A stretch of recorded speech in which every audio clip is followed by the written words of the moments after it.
of Justice. Full of pain.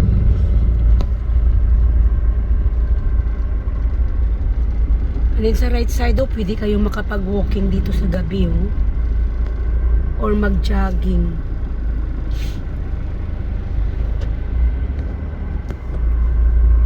Tabing dagat. Diretso tayo.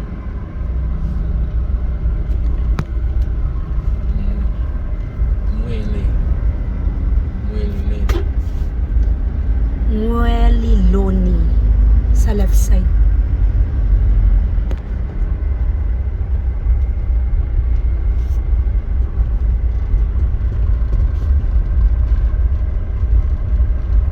Diyan ako nagka-gym before ang mataas na building yan. Ito, provincial capital. Straight tayo. Straight. Yan ang bridge. Yan, Mueliloni. Oops, may motor Yan. Beautiful place. Kung gabi mag-walking kayo. Thanks for watching.